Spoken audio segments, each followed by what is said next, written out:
Ladies and gentlemen, my name is Paul Heyman, and you're listening to the Bob Culture Podcast with your host, Rob Crother!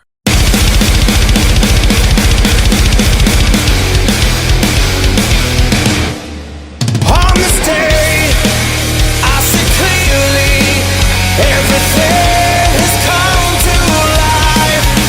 A better place and a broken dream, and we leave it all behind. On this day, that's so real to me. Everything has come to life. Now the chance to chase a dream, now the chance to feel, All right, ladies and gentlemen, welcome back to a very special WrestleMania 36 edition Bob Culture Podcast. We hope everyone's doing well. We hope everyone is staying safe. Stay home, everybody. Wash those hands. You know the deal. And guys, right now you are listening to Metalingus, of course, Edge's theme, covered by my good friends in It Lives and Breathes. Guys, thank you so much for letting us use your tunes. It's getting us pumped. Finally, for a very interesting WrestleMania this year. I'm so happy to have my hashtag evolution, if you will. My boys here with me. We're talking over video chat, but we're making it happen. Maybe we'll Zoom WrestleMania together. It's going to be great. Let's introduce the panel. First, we got to start with the editor-in-chief. Hashtag Dad Instincts. Hashtag You Know Why, Bill. Ladies and gentlemen, please welcome back to the show, Mr. Bill Bodkin. What's up, bro? What's up, man? I guess if I'm anyone in evolution, I guess, since Big Cat's probably the enforcer. Right, and I'm hands sure down. shit is not Randy Orton. And I'll be the nature boy because I had something to drink before this podcast. There it is. Woo! Space All right. Mountain and South Amboy is always open. Never gets used, but it's always open. There you go. Love it, Bill. I'm glad to have you. I'm excited to talk some wrestling. And of course, definitely the Batista of our show. Hashtag the Enforcer. Hashtag the Anti-Smart. Please welcome back to the show. And first responder, round of applause, please, of course, for our good friend, Mr. Matt Wittes. What's up, bro? How are you doing out there? Doing excellent, and much like Batista, I have gone bald gracefully. Wow. There it is. And I thought you were going to say, I just walked through a pit of danger, and I'm like, I can see that. yeah! Love it. Do the machine gun, Matt. What's up?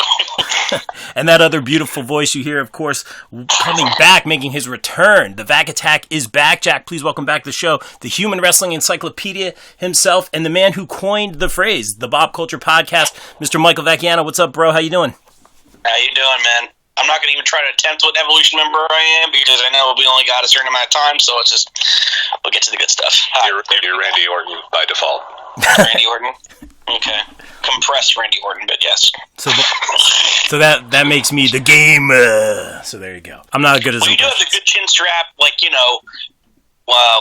call it? What's his name? Lemmy kind of beard going, Rob, when you're on point. I will say that. Yeah, I'll leave the impressions to you, though, man.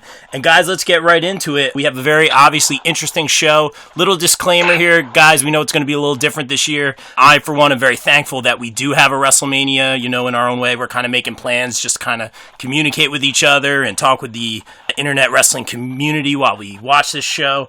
So again, I think we can kind of criticize the storylines a little bit. We can criticize the build a little bit, but let's just try to keep it fair with everything going on in the world. And I'm, again, very thankful to some of these athletes that are, kind of sacrificing their health a little bit just to put on a show for us. So I think entertainment is huge right now. So round of applause for them, of course, and we're thankful for that. But without further ado, let's get into it. As always, we start with ladies first here on the Bob Culture Podcast, and we're going to start with the women's tag team title match. Of course, the Kabuki Warriors versus Little Miss Bliss and Nikki Cross. Who do you think, we're going to start with Vac since he's making his return today, who do you think is going to walk out with the women's tag team championships? I think we're kind of ready for a change. I would like to see Alexa Bliss and Nikki Cross come out. I mean, I did predict, hopefully a month or two ago, that Bowling for Soup was going to play Alexa Bliss to the ring. Yes. It doesn't seem like it's going to happen right now. I mean, I predicted Joan Jett and Ronda Rousey last year, correctly, by the way. But yeah, I don't see it's going to happen. I mean, we had a lot more pomp and circumstance, but still, I would like to say, I think Nikki Cross and Alexa Bliss take it. I mean, they're really building up this whole, like, Alexa Bliss is coming to her own as a face now, and the whole Odd Couple tandem. The female head cheese. Yes, I mentioned head cheese. Nice. But, I'm going to go across the Bliss. I think Kabuki Warriors have had a nice run, but I'd like to see Asuka start getting back in more of the singles ranks. Even Kairi Sane, too. But so I'll go across the Bliss. I like it, Mike, and I'll agree with you. I'll go Cross and Bliss as well. Just because they've seemingly been on TV every week going through all this. I know certain times we haven't seen the Kabuki Warriors as much. They've had it for a little while here. Just with everything going on in the world and storyline-wise, I would love to see Bowling for Soup kind of make a surprise performance there. Obviously, I don't see that happening, but little surprises along the way would be nice. And Vac, if they do end up playing it at SummerSlam or whatever, I'm still going to give you the points for it. I'm going Cross and Bliss on this one. Bill, what do you got for us? I wouldn't be surprised if Bowling for Soup they cut to a performance of it. Ooh. Like if they did like a remote, like kind of like what Dropkick Murphys did on St. Patrick's Day, like within a closed like black box, and they kind of did that. I think it'd be cool. I mean, you're not going to get a crowd reaction anyway, so like it could happen. Love it. As far as like, I have to go like. For some reason, I see Kabuki retaining, but I can't. I have to go with my heart because my daughter's favorite wrestler is Alexa Bliss, Aww. and she'd be so happy if Alexa Bliss won a title. And it has been quite some time. I think well over a year since we've seen, or if not going on 2, maybe, that Alexa Bliss has had any gold. So she's due, and I don't know. Like Kabuki Warriors. They seem to be more focused on them in singles. I know that was due to Kairi Sane injury and stuff like that, but I can see them switching the belts, giving it to the faces. I feel like that might actually be a trend for this WrestleMania. Like, I feel like, maybe we're going to get a lot of feel good on this one, and that's fine by me. Gotcha. Mr. Wittes, what do you got over there? I'm going to complete the cycle here. I'm going with Alexa and Nikki. There's a long-standing unwritten rule in WWF, WWE that if you get hurt when they're trying to do something with you, you're kind of in the doghouse. At the same time, if you do what Alexa and Nikki have been doing, week in, week out, despite the circumstances the whole world is going through, they take a little shine to you. And like Bill said, it's been a long time since Alexa's had any gold on her. They are more than due, and Kabuki Warriors, as good as they are, nobody was all that excited with them being paired up. So I think this is where their roads diverge. I agree, and I think Little Miss Bliss, as we call her, is definitely a title machine. Usually has gold around that waist in some capacity, so I think for sure they're going out with it. And I like your Bowling for Soup idea, guys. You're getting me kind of hyped for that. Again, little surprises along the way, surprise appearances, performances, maybe even streaming in at this point. It doesn't make a difference. I've heard ideas about having a crowd kind of interact, through online capabilities. Obviously, you'd have to vent that somehow, but I thought that was an interesting idea as well. So they kind of did that with AEW the most recent, not this week's episode of Dynamite, but the one before, where they had wrestlers in the trailer and they were cut to them. So, I mean, if they had a studio audience, like kind of like the watch along, but figured a way to pump people in, I mean, I think that's a cool idea. It gives you something. It gives you some semblance of realism. Yeah. You'd have to have people groups of 20 and kind of would it have to be that? I don't know what they say the max distance thing or group of people is now. But I mean, you can do shots, just kind of like how when a team wins the Super Bowl, they cut to their home stadium where all the fans are watching. It could be something like a couple different rooms. That would be interesting to have some kind of crowd reaction. Yeah, we'll see what they got. Hopefully there's some surprises along the way. And again, just pumped that we have something to watch. I can't be too critical here. Although I will say this, going into our next match, one of my personal favorites, Aleister Black versus Bobby Lashley. I don't know where this came from. I don't mind the matchup. I think it's an easy singles win for Aleister Black. I don't really see the story here. I might have missed something. Again, we're working with limited time and personnel here. But I'm just going to go Aleister Black and hopefully a good match. And I do not see Black losing in this one. We'll throw it over to Bill. well, where did this match come from? I'll quote Matt Hardy, the hole of someone's ass. That's where it came from. This is a very old school WrestleMania type match where it's just kind of thrown together. I mean, you go back, look at the Undertaker's early matches. He was like, he's fighting Jimmy Snuka or Jake Roberts. Why? Because, and that's how a lot of older WrestleManias were. So this doesn't surprise me. Aleister Black should win. Right. Because he goes on TV and beats people. But, it's Bobby Lashley, and these are two of the most protected guys in WWE. So to put them together, you're like, it's kind of a coin toss to me. I think the winner should be Aleister Black. So I'm going to go Aleister Black, but I would not be stunned. And also laugh hysterically if Bobby Lashley wins, because we haven't seen him for a month and a half. But smart money's on Aleister Black. I agree. In fact, I think Black only had one singles loss on Monday Night Raw so far. That was against Styles, I believe, with some interference. Let's throw it over to Matt. What do you got on this one?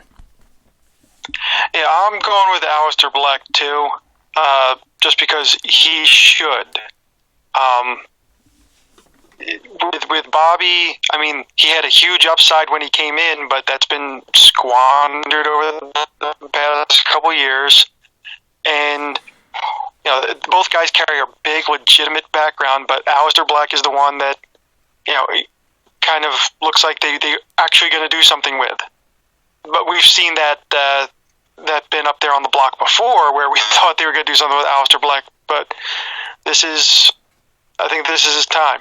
And getting a win over Bobby Lashley kind of takes him from, knocking out jobbers to wherever they plan on taking him.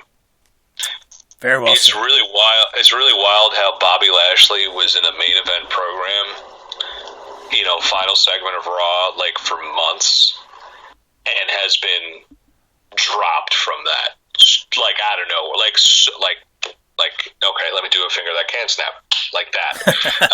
It's insane. He was the guy in the main event picture for Raw, and now he's back to middle of the road within seconds.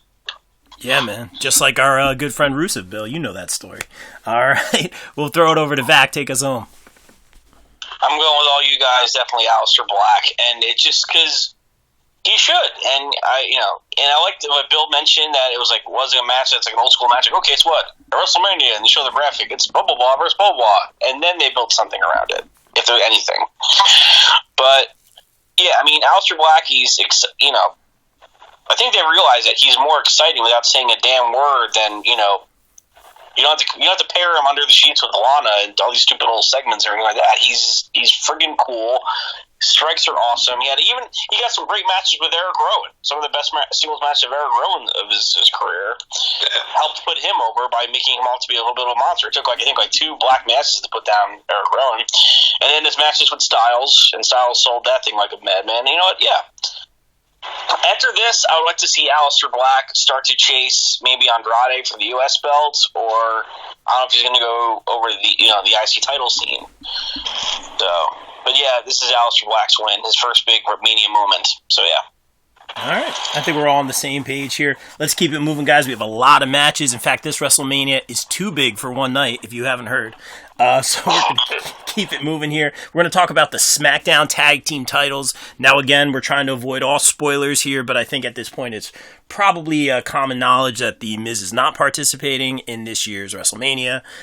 So is this match going to happen, boys? And I guess right now I'm looking at it as either an Uso versus New Day, just kind of match, ladder match, I believe, or maybe something where Morrison, tags in with somebody else, Joey Mercury. I don't know, but what do you any creative?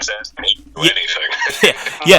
Take it away, Bill. Do you see them getting creative with this? Do you think this is getting scrapped? What do you got for us? Is this definitely a ladder match? I think it was. Right? Yeah, they made it a ladder match last week on SmackDown. Yeah. Triple threat ladder match.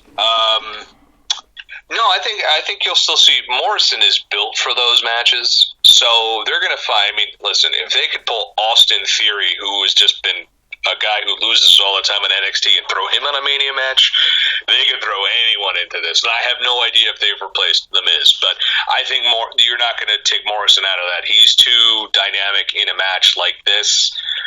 as both like a guy who could be bounced around and a guy who could fly off the ladder. So they'll replace him with somebody, but I think we'll see this go all the way through, and I think it's time to give the Usos the win at Mania. That's been their thing. Like they really haven't had too many Mania matches, and I think this is going to be a temp. Like I could see them switching it back when Miz gets healthy and get well soon, Miz. It's like so I think put it on the Usos. It's no harm, no foul putting them on them. I mean, neither the same thing with the New Day, but I think the Usos have really, they've come back. They're hot. Put it on them. I'll second that, Bill. I think that's a fair choice, and you give me some confidence saying this ladder match will go on. Hopefully, we see Morrison team up with somebody else. You want to get really interesting? Throw Morrison with Woods. Wouldn't that make things interesting? But again, I mean, you're not going to see him for a year. Exactly. So, Yeah. I mean, I wouldn't mind seeing Morrison and they throw Cesaro in with him. I was going to go Jeff Hardy. Cool. I was going to say, is Jeff Hardy healthy right now? Well, I mean, he's back. Yeah. Like, is his knee doing all right? Yeah. I have my own prediction, but I'll wait till I get panned over. Okay, well, I'll throw it over to you, Mike, but I'm going to throw that little Jeff Hardy curveball in there now because they keep hyping. He has the rights to No More Words. They're going to bring that song back, which Nunez and I are pumped for. So that would be cool, kind of a Jeff Hardy Morrison, although you kind of have that heel face, so it doesn't really work. But I'm excited for this match, and I'll echo you, Bill. I think no harm, no foul. Got to go with the Usos, who have always kind of been relocated to that pre-show spot or not having those Mania moments as much. So I'll stick with you. I'll go with the Usos. Vac, what do you got? Well, yeah, don't be wrong. If the Usos win this match and get their Mania moment, you're right. They've been always been relegated to the pre-show and they've been in the tag title scene. Yeah, I'm not going to hate that. Kofi obviously had his big moment last year, but I think for a good stand-in, I would say I'm going to go Velveteen Dream. To go Morrison. Okay. It just flows so well with them. I like wearing the sunglasses, being the cocky style. Miz and Morrison on commentary were gold last Friday night. I mean, they were mocking the so-called crowd chants, doing the fight forever and the clapping and mocking the crowd chants that were used to seeing that I know you, Matt, you tend to not like because they get overused a lot. But fight forever, clap, clap, clap. This is awesome, clap, and mocking it. You deserve it. Together, and it was almost like they never split apart. They're so good. Velveteen would be a nice little rub. I mean, they may not win the match, but a nice little showcase for Velveteen to get eventually onto the main roster. But maybe it'll just be either way. If he gets in the match and does a good showing, and the Usos win, cool. And if somehow he helps them retain, it just helps put them over, better. And it's a way for them to introduce them. Maybe they can be kind of like a stable. But you know what? I'll go with you because I would like to see it happen. I'll go Usos. Them and their brand new haircuts with brand new belts. I do like that prediction about bringing Velveteen in. Obviously not a call-up. In fact, I don't like using that term anymore. Me seeing NXT as my favorite and superior brand. But obviously it was looking like Velveteen is challenging for the NXT title. But that Morrison and Velveteen Dream combo, it works. I see it. That's very interesting, Mike. I like the way you think. Let's throw it over to the anti-smark. I didn't even think that the Usos were an option until Bill brought up they have been doing what they're supposed to do for the last couple of weeks, not doing what they're not supposed to do. And I'm going to throw a curveball that makes some sense as a Miz replacement. Miz has been a successful tag team with John Morrison. Miz has been in a successful tag team with R-Truth. Oh. We don't see on there. And Miz, Morrison, and Dream, that does sound like they all go together. It sounds like it's too much of one thing. And if they're going to have a little bit of a freebird thing, I think throwing R-Truth in there is a third and a half wheel. that if they decide to retain it and keep going with them that way, I see them getting a lot of quality TV out of them. Interesting, very good. But So you gonna go Usos? So though? if Truth shows up, if it's Truth coming out of that tunnel, I don't see how it goes to anybody else. But Oh. I would rather see Truth than Goldberg and have Truth win. Wow. Personally. We'll get there. And Truth is current 24/7 champion, I believe. Again, Thanks to some For the cutaway. 3,287th time, I believe, yes. I love it. Hey, I'm all about it. He made that. You know, when that title came out, I was very skeptical. I was like, oh, man, I wish that was the hardcore title. But they made it work. No, I should rephrase this. Truth made that work. And, we tip our caps to him. That's amazing. Yes, he did. Moving on, let's get to the Raw Tag Team Championships here. I know there's going to be a lot of references to Montez's leapfrog over the rope, senton moment. The one GIF or whatever it was, the video where he hits it and there's that big explosion. I was crying. So funny. But that's winning the internet right now. I'm a big Street Profits guy, and of course they are taking on Angel Garza, and as we've announced earlier, Austin Theory. I'm a big fan of Theory from Evolve. I think, he's going to have a similar career path to that of a Randy Orton or something like that. I really do. He's just getting started in NXT. He's got a big match already. They go right to the well. They get Austin Theory. I think that speaks volumes. I'm going to throw this to Bill first because you have on our show had a few rants about Humberto and Angel Garza. And I think they heard you, Bill, because right after your first rant, Garza got called up. So, they're listening. What do you think about this one? I don't love this one. I mean, Garza and Andrade would have been a cool team to go against the Profits. I don't love the Austin Theory call. You have 100 other guys you could have used over this guy. I've never been a huge Austin Theory guy. I know he's got all the pedigree to be the guy. He is basically John Cena and Randy Orton with flips, but for me, he doesn't do anything for me right now. I've seen him in documentaries. I'm like, wow, he's got a great story. Seems like a cool dude. But when he gets in the ring, he is the new Randy Orton, and we all know how I feel about that. So I don't see them because he's a replacement, and he was replacing the U.S. champion. So I don't see them, beating the Profits. The Profits are too good right now. Again, another feel-good win, I'm surprised. I'm hoping Montez Ford didn't do a long-term injury because that was a bad moment on Raw. But yeah, I think Profits take it because there's so much more you could do with them, and I kind of almost wish they would unify the tag titles and just have a team like the Profits bounce around and because they would be fun on every show. Absolutely, and I've been fans of them for a long time. Competition and New Day Street Profits, that'd be Usos Street Profits. It'd be great. Ooh, I like that, Bill. Maybe they combine all these matches. That would be cool, kind of like a unified title match at WrestleMania. I know we're dreaming at this point, but I like what you're saying there, Bill. You think Street Profits retain? I think so. I think it's too much of a patchwork team challenging them, and unless they decide to go really left field on us because they're very high on Austin Theory, I still think Street Profits are going to retain. Yeah, I will agree with Street Profits, although, in a crazy world, Austin Theory could be that kind of guy, and Angel Garza, that they just give him the gold just like that, and you're like, whoa, and these guys are going to have stellar careers, and this is kind of like an early thing, and then you have a faction already with Andrade, who is the U.S. champion still, right? So they all have titles. That could be another way to go. But I'll go with Street Profits. They're hot right now. Well-deserved. I've been fans of them for a very, very long time. Tez especially. So I think they're going to continue to kill it. Let's throw it to Mike.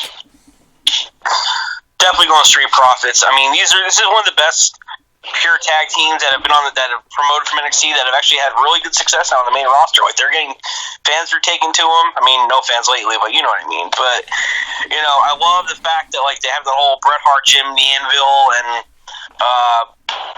the whole one's the power and the high flyer, one's power and big man, one's high flyer and quickness, and they balance each other out. They're fun. I'd love to see them also mixed up with New Day and Uso, like you said, Bill. Maybe hopefully unify the belts, but. Yeah, if they really, I can see them holding the belts for a while. I'm definitely saying Street Profits on this one. I think that's a safe bet. Matt, what do you got for us? We're going to touch all four corners. I'm going with the Street Profits. They are one of the hotter acts in the company right now as far as, when there is a crowd reaction, marketable. Austin Theory's a replacement. It just makes sense. I mean, I'm a huge fan of Angel Garza, going back from when he was in Impact, watching him wrestle with a busted shoulder.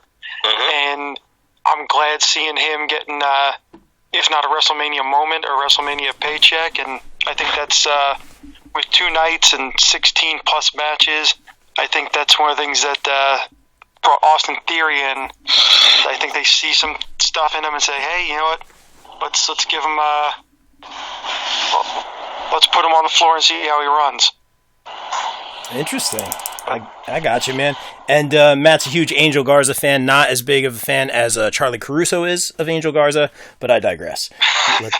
Let's Listen, I am, however, as big a fan of Charlie Caruso as she is of Angel Garza. So there it is. Charlie Crow Russo, Mike, am I right? Moving on. Oh, yeah. I can only fantasize about her until she's officially your wife. Then I got to back off. Moving on here, gentlemen. Out of respect. All right, moving on here, gentlemen. Let's talk about, we have Rhea Ripley versus Charlotte Flair, the Queen. Speaking of Queen, we got to do a shout out to our friend Queen, who we love having on the show. It is her 1-year anniversary of Queen's Court podcast today. No, that is not an April Fool's joke, so shout to our friend Queen. And this is one match that I think that they have actually given some time, and Bill, I was very excited about earlier on, just having the NXT women's title a part of WrestleMania. Big Rhea fan. I think she has cooled off a little bit. As we said, Charlotte's been on the back burner this past year, really. And I think I'm going to say Charlotte's going to win this one, because she's been on the back burner so long. It's another title reign, NXT, whatever it is, Raw, SmackDown. It's another title reign for the Queen, and just racking up those stats, and the Queen is back in action. Rhea's cooled down a little bit. Let's throw this to Vac. Can you hear me? Okay. I can hear you great, bro. All right, good. I had a microphone thing on the screen. Wasn't sure. You're right in the fact that this is one of the most longest and best built matches on this whole card. And I love how they decided to make the NXT Women's Championship value. Charlotte's Royal Rumble winner, she chose it. And, I've also been a fan of Rhea ever since she was in the Mae Young Classic a couple years ago. I do felt, and I've told you guys this, that maybe she's been pushed a little bit too soon, too fast. Like, she took out Baszler with ease and won War Games with ease and dominated and everything like that. She's getting a huge matchup with Charlotte Flair, but I don't know. Part of me does kind of think you're right, Rob. I think Charlotte will be the one to knock her down a bit, and I do think Charlotte's going to be the one to take it. Adding another, the 12th women's title reign on her record now? Is that right? Something like that. Yeah, something like that. I don't know. I'm guessing. It's a lot. I think that's a safe bet. And let's throw it over to Matt, who's a fan of the Book of Flair. What do you got, Matt? Now, this is one of the harder ones to call on the card, because Rhea is doing fantastically over the past year. Is Charlotte Flair going to start showing up on Wednesday nights if she wins it and has the NXT Championship? I think most likely scenario, Rhea pulls it out, beat to hell, sells it like crazy whenever they come back to TV, and that's when Bianca Belair gets her submarine and take the belt. I do like that about Bianca. Yeah, big fan of her. I think she is absolutely due. Yeah. For something up one more level. Absolutely. You don't even go She's definitely here. a special talent. Yeah, she's great. And I wouldn't be, mad if she were involved in this match. I was pushing for it months ago for Bianca to be involved in this, but they don't listen to me. What can I say? Bill, I'm very interested to see what you think about this one. I'm thinking Matt totally threw a monkey wrench in there for me. Mine too. Now I kind of want to go back on track, but go ahead. Sorry. So I don't know if Bianca will be involved or if she's going to do anything, because I think we have that women's ladder match coming up, and so it depends on who wins that. Yeah, this one I'm I don't know. I'll be like the stick in the mud on this one, because I haven't been too hyped on this, because it's just like both of them. Like Charlotte Flair, I think, is one of the best women's wrestlers I've ever seen in my life. Rhea, to me, she got there, and her build was so great. But it's almost like when Diesel won the title to me. It's just like he was so cool and he was so awesome, and then he won the belt, and it was like, okay, he's got it. I'm not overly. There's nothing there for me, and I don't like. I feel like she's kind of just been there. Like it's the dynasticism. I don't know. That's not the right word. Her bombacity, I'll say, it's kind of like that locomotive that was she was on is kind of slowed down a bit because now she's hit the goal and now you have to give her something else. And Rob, you and I have talked about this. Every feud she's gone on has been like, oh well, she's got to fight someone after this, so it almost negates what you've got. I don't think she's even remotely on Charlotte's level. But I think she's gonna. I think, you know what? I'm going to say Charlotte Flair's going to win. You know what? Forget it. And Charlotte Flair's going to take on that because there's nothing for Charlotte to do in the WWE Women's Division right now that she hasn't already done. And, have her down in NXT wouldn't be a bad thing. Help her get people ready for the next level.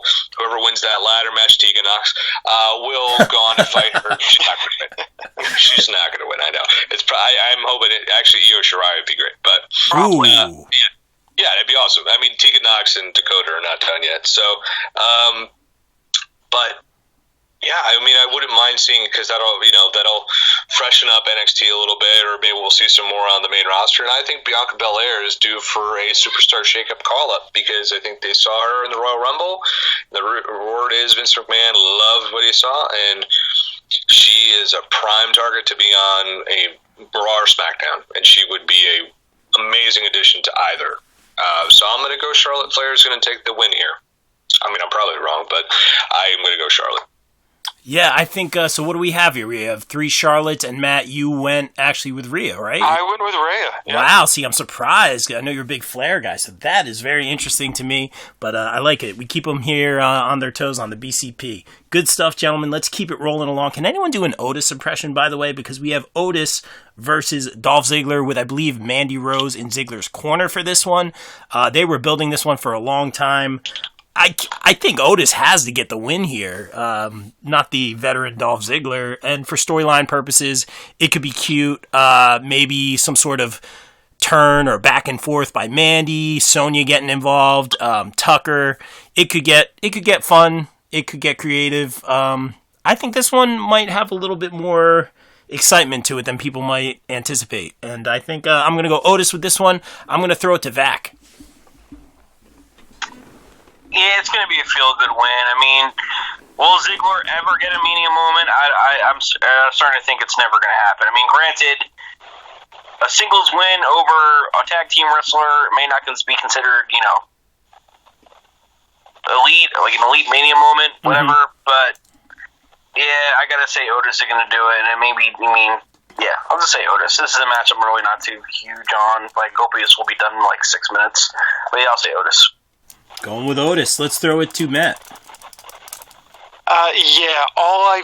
Since the whole thing started with Otis and Mandy and Dolph getting into it, I just remember years ago him having that hashtag heel on his tights, and man, does he live it great. And I am going against conventional wisdom here. I think that there's going to be shenanigans galore. I think Mandy is either likely to turn, or Tucker tries to help and things go wrong, but I see Ziggler winning. Oh, I don't see a feel good moment. I see let's make him even more hated. And because where does this go? Does Mandy start accompanying Otis and Tucker to the ring? I don't see it going there. It's kind of like Christian and Jericho and Trish from.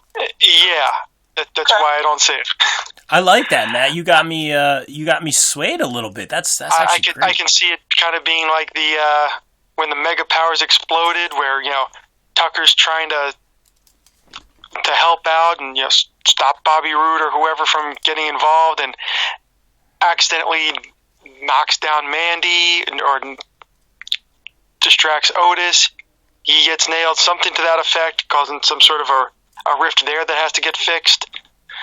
Lots you can do with it other than just the yay, Otis, yay, won the affections of Mandy in a wrestling match. I like it, man. You put a lot of thought into this one. That's not bad. You're starting to sway me a little bit. Bill, take us home on this one. Before Matt even said it, I was going to go Dolph Ziggler too. I think this is a crowd moment when Otis finally wins and gets the girl. This is the moment, this is the George the Animal Steel, Miss Elizabeth moment. This is they want this in front of people. So I can see this eventually blown over to SummerSlam and Otis finally getting the girl, and you get that big reaction. I think Dolph Ziggler is going to win because I don't think they've built up enough of Mandy kind of feeling for Otis. So having him lose and getting screwed kind of builds that sympathy for Otis from Mandy. Not from us, because it's already there, but from Mandy. So I think we're going to see Dolph Ziggler get the WrestleMania win. Oh, man, you are swaying me, both of you guys. Do I change my answer here? No, you stick to your conviction, bro. You stick to it, because right now you're thinking of Otis carrying Mandy down the aisle from the ring, doing a terrible job of singing Love Lift Us Up Where We Belong. And we have in that Chris Farley type voice. Oh, man. Yeah, to his band down by the river. That's my trying to. Yeah, that was pretty good. That wasn't bad, Mike. That wasn't bad. We need a match made in heaven, a match made in hell. SummerSlam 91. I remember that. The tagline. Yep, and that's what we need. We need that moment, and that SummerSlam moment's going to be. So many people are going to love it because when everyone gets back, everything's going to be over. Not in the finality way. Everyone's going to be super pumped about everything. Yeah. You guys, I might revisit this one because you guys don't do it. Don't tinker. Leave it alone. All right. No, you're good. All right. Well, let's move on then. Now we're talking about kind of crowd reaction here. A couple things to talk about. First of all, how have we not mentioned Gronk in all of this yet? Because I was hoping you would. Moving on, it will be interesting. Obviously, it's interesting how Mojo's character completely reverted back to the old hype bros kind of character, which is better for him. I'm not sure what he was doing with the mirror and the face paint, besides chasing the 24/7 championship. So pairing him with Gronk obviously makes a lot of sense, them being friends and all that.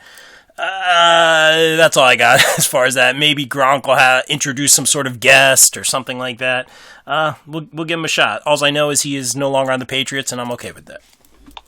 He's probably going to do something to Corbin. He'll probably knock Corbin down or something like that. Should we use that as a segue? Corbin eats it from everybody. Now Corbin is. What's the Corbin match? I'm trying to find here. Who's Corbin fighting in this one? Elias. Yeah, I wish I had my guitar. I'll strum it in a minute. But, yeah, I'm going to just go Elias. They paired these guys up a lot of different ways over the years. I think Elias was going to get some sort of push. Him being face, I'm not in love with. But I'm just going to go, this is Elias's win, even though Corbin got that big win, retiring Kurt Angle last year. I'm going to go Elias. I don't know. I'm confused about this one. Let's throw it to Bill because I know how much he loves Baron Corbin. So I think Elias is going to get the win because Gronk interference, and eventually what that's going to build to is you're going to build towards SummerSlam for a Gronk-Corbin confrontation.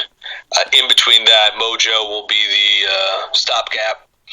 And, maybe they'll give Mojo a couple wins, and those who will fight, Corbin will beat him, and then eventually we get the celebrity match between Gronk and Corbin. And I feel like I need another drink after saying that, or a hot shower, or 10 hours of AEW, because, God, that just hurts my brain.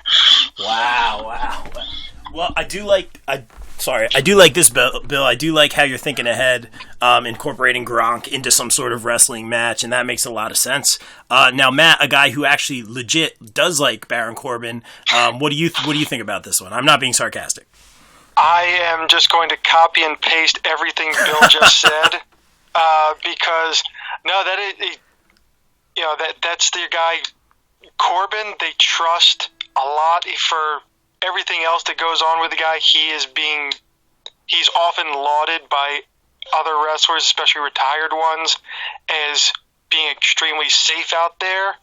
And when you have somebody like Gronk, who is an amazing athlete, but at times seems like he's made out of paper and doesn't really know what he's doing, you put him in there with somebody like Corbin, and this is where it starts. This will go on to SummerSlam or wherever they decide to pull that out next, if they can't wait till SummerSlam.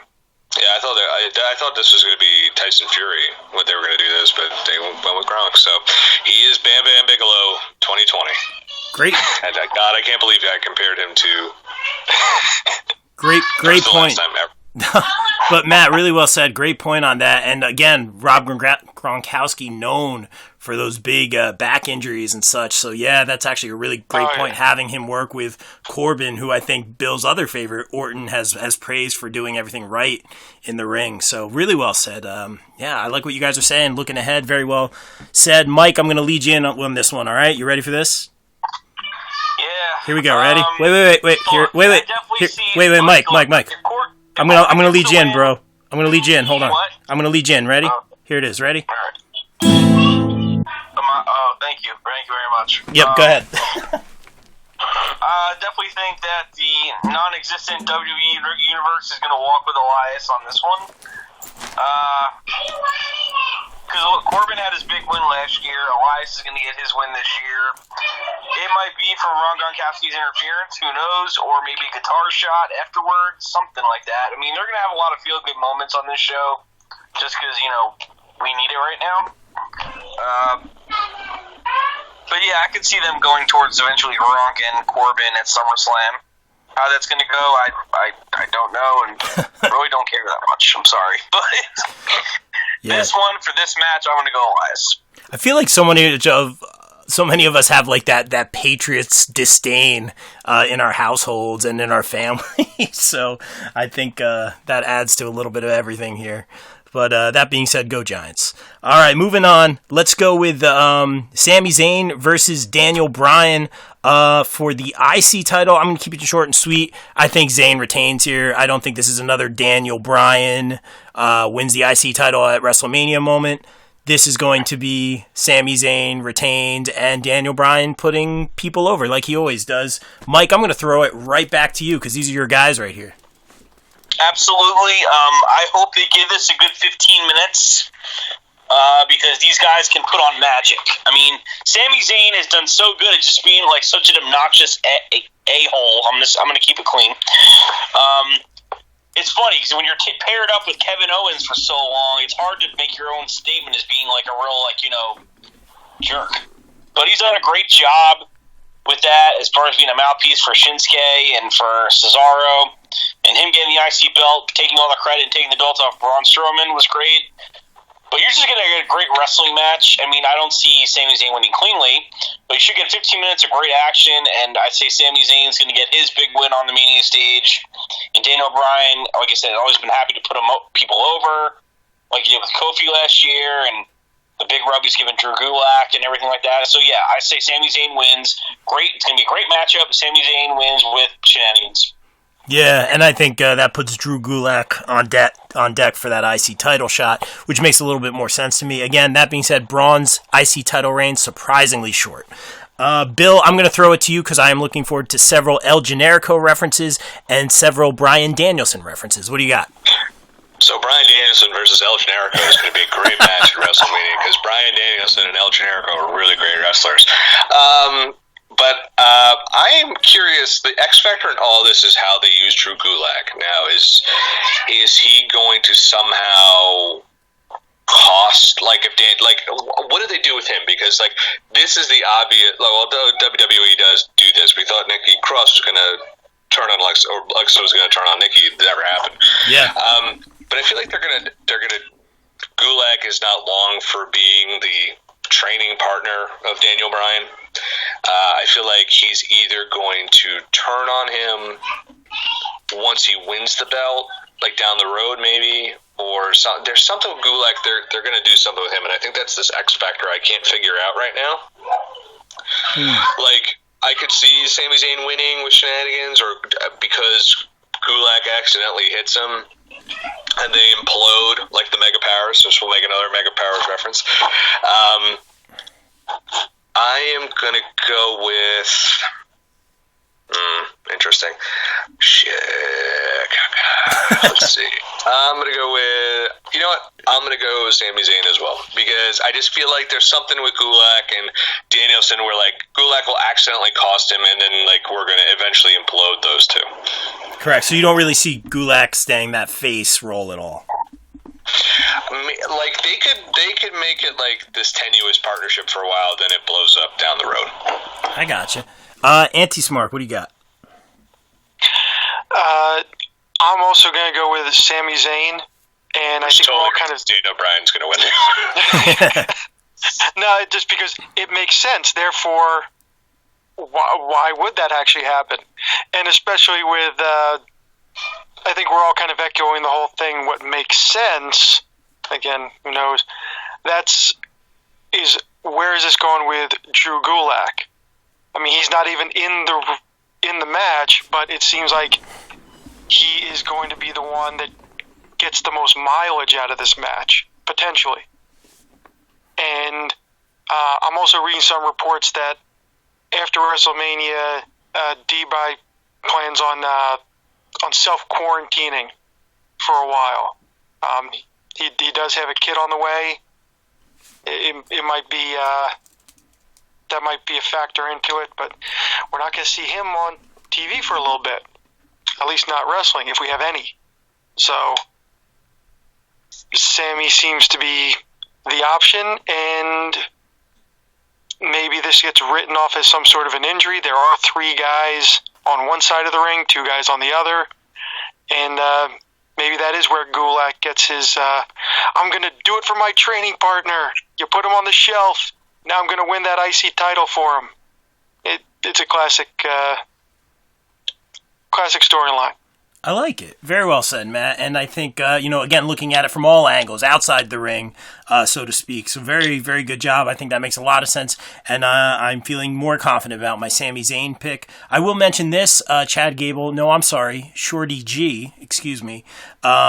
He was kind of tweeting to Brian and Gulak about kind of helping them train and all that kind of stuff. So that would be another interesting team up of Gulak and Shorty G. I can't say it. Chad Gable. So that's another interesting way to go with this. Let's move on. I think we're feeling good on Sami Zayn in this one. Let's move on to a storyline that's been building for a long time. I'm sure you guys have some thoughts on this. I know I sure do. Kevin Owens versus the Monday Night Messiah, Seth Rollins, with the heel turn. I feel like this story's been going every which way for a long, long time. We knew this was going to be the Mania match. A little bit confusing. I don't know how I feel about Owens using that stunner. I don't know how I really feel about that faction. I think it's an interesting concept with Seth teaming up with AOP and Buddy Murphy and all that. Faction still needs a name. I think they just call them the Disciples at this point. So, Mike, I feel like you could come up with a better name. But that should be interesting. Let's throw it to Mr. Bill Bodkin. This is a toughie. Because what they've done is they basically set up the fact Kevin Owens really has never won at WrestleMania, and Seth Rollins only wins at WrestleMania. Yeah. So, yeah, it's like I was saying, a lot of feel-good stuff here, but I'm now picking all the heels to win. Oh, God. I think, man, they got to move on from this feud. Because it's been dragging on for months. But yeah, that being said, no, I think it'll be Kevin Owens. Just because I don't really have a definitive. I can see it easily being Seth Rollins, but I'm going to go KO because they need for him to do, like, he needs something. He needs to move on from this, and this needs to be the definitive win for him. And I could see him being in line for that. I could see him turning heel and being the first guy to take on Drew McIntyre if he wins. So I'm going to go, as long as this match happens, I'm going to go with Kevin Owens.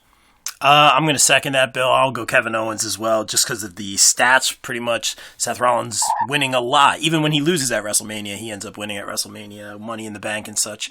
Got to go KO. Again, I'm not huge on the face KO. I dig the sarcasm and the attitude and all that, but I got to go KO, and I do prefer him as a heel. Just throwing that out there. Vac, I feel like you'd have some opinions on this one. What do you got?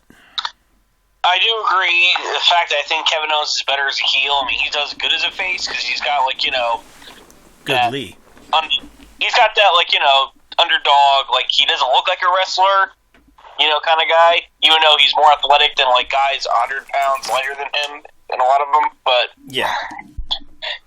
I mean, Rollins has done really good with this whole Monday Night Messiah thing, and he's done great as a heel. I'm glad that he's back to being a heel. He's got the stable, and all accounts, you would think it would. But yeah, they keep hyping up all of Seth Rollins' WrestleMania moments. So yeah, I'm going to say Kevin Owens gets this one. The Stunner, I personally wish we would go back to going the package pile driver. I mean, that's just me personally. Back when he was Kevin Steen. Yes, I'm going to do another Ring of Honor reference. So I'm going to say that Kevin Steen beats Tyler Black. Yeah, I went there. Wow, there it is. Yeah, kind of an old school. I didn't even look at it that way, but great point as always, Vac. Enforcer, what do you got for us here, being a former ROH guy, or being an ROH guy, I should say? Yeah, I am going against the grain on this one, and I am thinking Seth takes it. Okay. Only because, and whoever wins this one is going for the title next, most likely. And love Kevin Steen, Kevin Owens, KO, however we want to call him. Love that guy. Thinks he's amazing.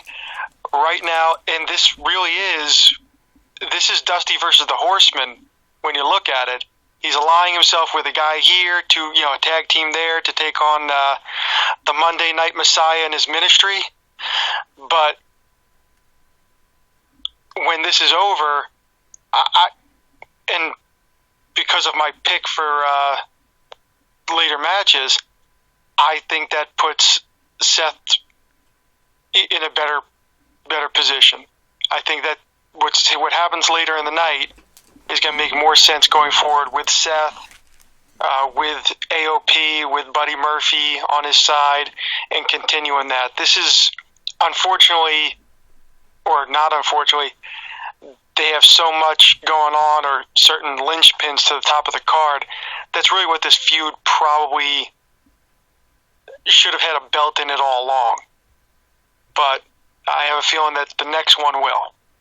And it's going to be Seth and TBD. I like that. Very well said, Matt. And I think you hit it right on the head when you said a belt would be perfectly involved in a feud like this. So moving forward, maybe we'll see that. Very well said. And let's continue on. Let's talk about the women's 5-way SmackDown Women's Championship title match. We have Sasha versus Bayley, finally in some capacity, versus Tamina. Who was it? Dana Brooke, one of our personal friends here. We love Dana Brooke. Versus Naomi and Lacey Evans. Of course, as we said, Dana being pulled from this match, so it's a 5-way. Naomi always wins the WrestleMania matches. She's had a couple Battle Royal wins, a couple title wins, coming back from injury and winning, so I don't see her getting that, although I do feel the glow. Now, Bill and I have talked about this a few times before all this craziness happened in the world, where we thought Lacey Evans was going to get this WrestleMania moment. The kid comes in the ring. Love her as a face. I'm a huge fan. And I think they're going to stay the course with this, even though there's no fans, like what you kind of said going back to the Otis match. I'm going to stay the course here and say Evans gets it at Mania. For the headlines, I'm trying to think about the headlines after and the reviews and all that. I think this is a big win for Lacey Evans. Maybe the kids no, I don't see the kid being there. I'm just going to say they stay the course on this one. This was like the end game, and regardless of outside circumstances, or is it Sasha? Yeah, I'm going to say Lacey Evans, but I feel like you guys are going to go somewhere different. Let's throw it to Vac. This is really tough for me. I don't think Naomi or Lacey Evans, and definitely not Tamina, have any chance in hell. I think it's going to be between Bayley and Sasha. I'm not sure how they're going to do it. I mean, last week on SmackDown, Sasha kind of gave her a little glance when Bayley's like, "Oh, I got my friend backing me up to make sure I hold on to my belt," and Sasha gave her a little bit of a look. But I got a feeling Sasha will help her, but then kind of get a little resentment afterwards and build towards their feud and say, "You only won because of me," and everything like that. I don't know who is going to be the face in this feud. I would love it if it's a heel feud. I mean, but they never really do that. But true. So tough to say, but I'm going to say somehow Bayley holds on. With Sasha Banks' help. Inadvertently or on purpose. But Mike going, Bayley, can I please speak to the manager? Let's go to Bill on this one. All right. You know why Lacey Evans is going to win? Because no one's there to boo it. Wow. So yeah, she is going to win because, like Rob was saying, I think that was the course to take. You can have the blow up between. She wins because of miscommunication between Sasha and Bayley, and yeah. I think that's what's going to happen. I think Lacey Evans picks up the win due to miscommunication between the two friends. And, Lacey Evans, no one's going to boo it. So, no one's there. So, I think she wins because she needs something to do. They need to freshen up the women's division. I think it's stale on the SmackDown side of things. So I think taking the belt off Bayley, putting it on Lacey. Now you have Bayley and Sasha. Gonna mix it up a little bit and figure out who's the heel and face there. Wouldn't be bad to see Sasha become the face there and Bayley be the heel. That'd be different. So let's go that. And you know what? Maybe we could see Sasha and Bayley have some, because I don't think the women's division has to always just be about the title. Like give us feuds between the women who don't have a belt. So that's why I'm going to go Lacey. Man, I agree with you on Lacey on this, and I think the match will be pretty good with these 5 competitors. But don't be so sure about that. Wow, but you realize I'm trying to get a Lacey Evans interview right now for your website. I just want to point that out, man. So I mean, I'm a huge fan. But maybe we'll see some surprises along the way too. We'll talk about that after this. But I'm on the Lacey Evans train. I think it could be a great moment for us watching at home. But Matt, how do you feel about this? First off, it's a shame that we are not going to. That we didn't have this chance for Sasha to turn on Bayley and blow up 2 WrestleManias ago when everybody wanted it and when they were teasing it and it went nowhere. Absolutely. Yep. I'm actually curveball on this. I'm gonna go with Naomi. And safe bet. It's a bold strategy, Cotton. Let's see how it plays out for him.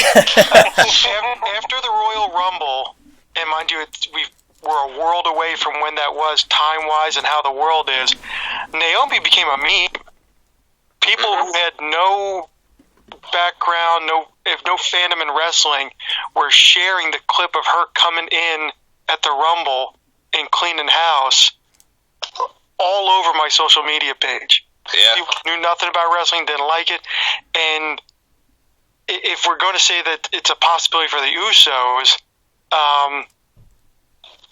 let's just go ahead and say it. Naomi was off TV. A large part is collateral damage. And giving her a nod, like I said, it's an outside shot, but I'm going to go with it. I'm going to double down there. Wow. Bold strategy, Colin.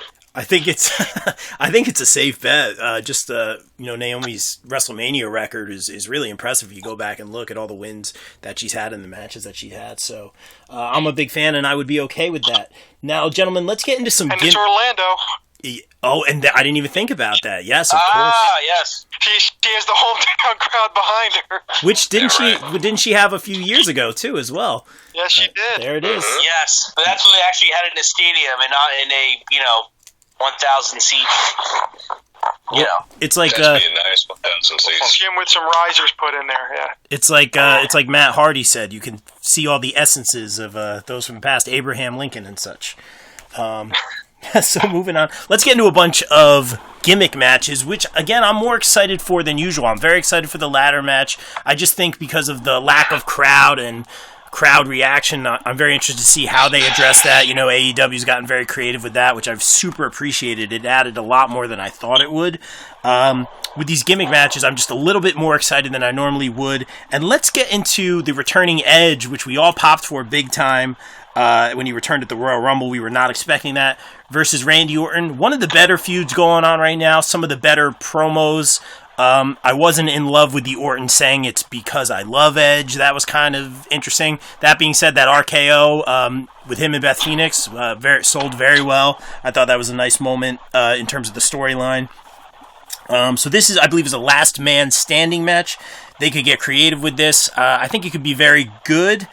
I don't see Edge losing in his return match. He certainly does not need to put Randy Orton over here. Even though Orton, I believe, lost at Mania last year, I'm going to say Edge pulls this one out. Let's go, Vac. Yeah, Edge is not coming back to lose his first match. No doubt. It sucks that there's not going to be like 60-something thousand people cheering him on for his WrestleMania return. You know, and I feel bad because he worked so hard to come back, got in great shape, everything like that. And, you know, it's not really going to be like the big spectacle like, you know, that we're used to. But, yeah, I don't see Edge. I also wasn't really super excited at first that they paired him with Randy Orton. But I get why they did, because they know each other well. And they want to kind of like ease Edge back into it. But I'm more excited I want Edge to win, and I'm also more excited for some of the fresh matchups he may have over the next year. Obviously, he's going to be wrestling sparingly. But some matches you could have with, like, Seth Rollins or AJ Styles or something like that, or something really new that you never thought, some kind of, you know, the dream matches, as you would say. But, yeah, this time it's definitely Edge. No question. Yeah, I agree with that. I think it's, you know, a big spear spot. I mean, unless we get some crazy RKO, but I think some spear through something or other is going to finish this one. Bill, let's talk about your personal favorite, Randy Orton. I mean, there's no reason for them to put Randy Orton over, but they always find a way to do it. He should have beat Bray Wyatt. He did, but, you know, he's the golden god there. They love the shit out of that guy.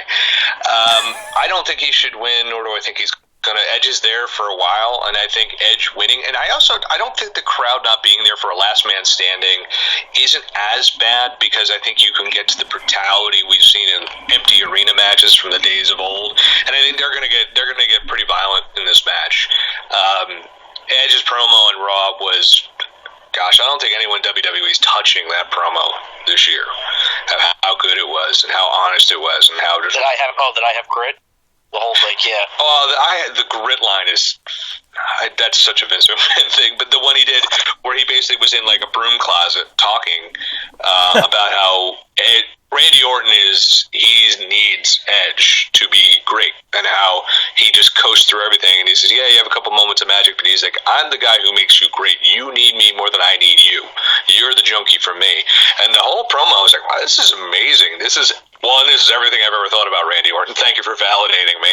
And two, it's like, it rings true in the story, and I think like having Edge win now makes Edge not just, you know, especially they have him a few years, like he's a viable guy to come out and main event. Like the worst thing you could do is job out an attraction, especially if it's not once a year.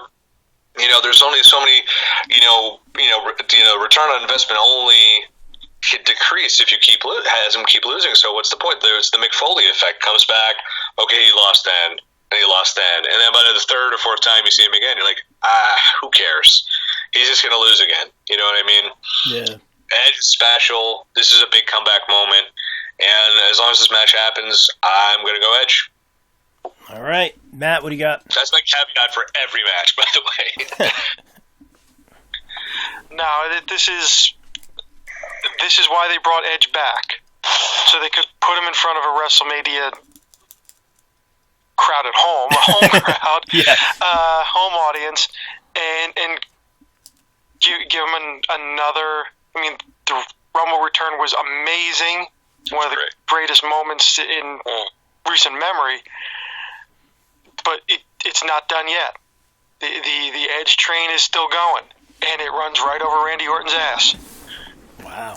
Nice. I just saw the I saw Bill Bill's eyebrows reach his scalp just now.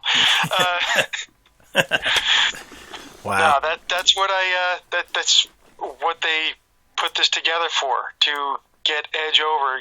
Randy, has done the job to elevate people before on big stages because he doesn't lose anything. Next year when Randy Orton's in a match, we're still going to be going, doesn't matter who it is. Still think, good chance Randy's going to go over, but not this year. Yeah, I agree. And it's crazy because, I was huge on Edge, and, I kind of soured on him with that whole Matt Hardy Lita thing. He was one of my favorites, obviously, teaming up with Rey Mysterio right now. But that being said, as far as the promo work and the in-ring work, he's been killing it, and it's nice to see someone come back from a career-ending injury. We've seen a couple guys do that thus far. Let's get Paige back in the ring. I'd be very happy to see that. No, it's going to be a tall order. Yeah, no, for sure. But let's keep it rolling here, guys. We got a few more matches to get to. Talking about these gimmick matches, we do have the Firefly Funhouse match. Try saying that 5 times fast. With the returning John Cena versus The Fiend, who Bill and I have said several times on the podcast has kind of cooled off a little bit. I think this is where The Fiend gets that big win over John Cena. I had heard some backstage stuff about some sort of disagreement about the outcome of this one concerning John Cena and Vince McMahon. I'm just going to say this is where The Fiend... please don't give me that red light, first of all. Do not give me that red light, because I'll be tempted to turn the TV off. That just doesn't add anything to it. Let The Fiend have his amazing entrance, his amazing music. Let's see John Cena back. This could be a great match. I've heard things where they have, obviously we know things are taped, but this was somewhat of a movie-type production, and very interested to see how this comes out. I would say Bray Wyatt has somewhat of the home field advantage in this one. I just think on all aspects it makes complete sense, which means it won't happen, but it makes complete sense for The Fiend to walk out with the big win over John Cena in this one. And then, interestingly enough, John Cena could go back to that Thugonomics character, which we saw at WrestleMania. There's always the turn after The Fiend loss. So I could see this playing out for a lot of reasons with The Fiend winning. I'm going to throw it to Vac. Well, ever since they made this match, there was no doubt in my mind that Bray Wyatt's winning this match. I mean, they hyped up, they fought 6 years ago, Cena won. Bray Wyatt, has been on, unfortunately, we're not going to talk about the Goldberg loss, but I mean, he was on such a roll, had a great match with Daniel Bryan at the Royal Rumble. May actually made Daniel Bryan look somewhat good, even though, The Fiend's supposed to be, an unstoppable character. But, the Firefly Funhouse match, I don't know why they didn't really need to do that. I think it would have been straight up as a good singles match. But I definitely see Bray Wyatt winning. I know there was also rumors that this could be John Cena's quote-unquote retirement match. No. Unofficially. And honestly, it definitely should not be this year in front of an empty crowd. If it's going to be his last match, it could be something where it was like when Stone Cold lost to The Rock. It wasn't like his retirement match, but he saluted the crowd afterwards, and everyone kind of knew it was like an unofficial retirement match. Because we go, what if Stone Cold comes back? He never came back. So it could be something where Cena loses a hard-fought contest maybe next year to somebody, to an up-and-coming star or another big-time guy, and he does the salute one more time, cries, people cheer, and that's it, and he goes off to make some more blockbusters. Interesting. But this year, I definitely say Bray Wyatt's getting it. Yeah, I don't see this being the retirement for Cena. I think in some ways he misses it, and this was very important to him to come back for this one. I don't see it being the retirement. It very well could be, like you said, an unofficial, but I don't see it that way personally. How about you, Matt? I don't think this is likely John Cena's last match. I also see this as, The Fiend going over. I want to put a side bet in here, only because whoever's idea it was to project, maggots and cockroaches and worms onto the mat during the match with Randy Orton.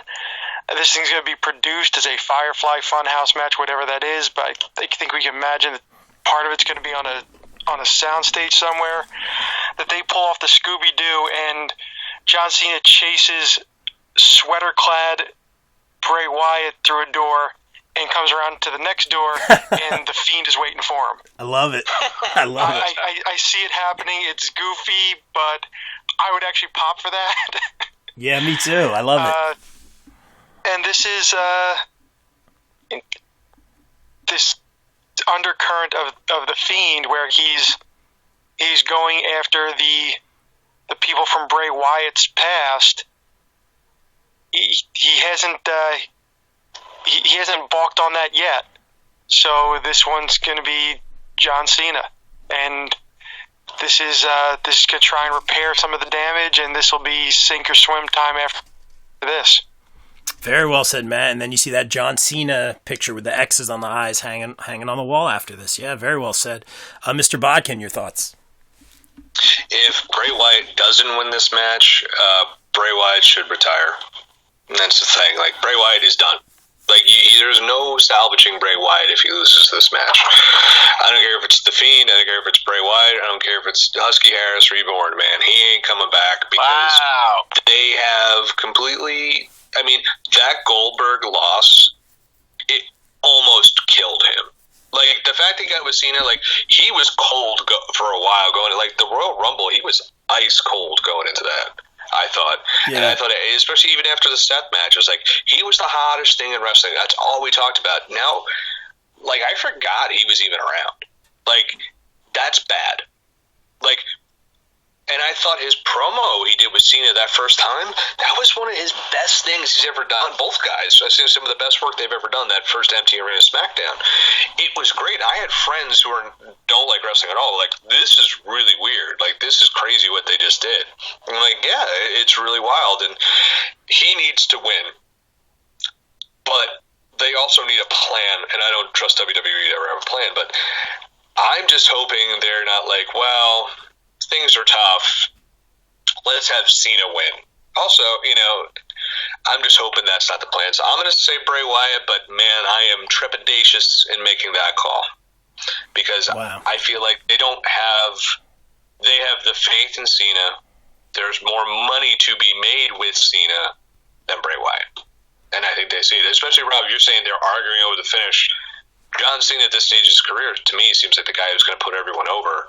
If they're arguing the finish, like, does that mean WWE wants him to win? And that's not going to be good. And I'm really hoping, by the way, that Jeremy Borash has a hand in shooting this whole thing, because he did the final deletion with Matt Hardy, and we all saw how crazy that was. He did the Woken Matt, Bray Wyatt stuff. He knows how to film weird.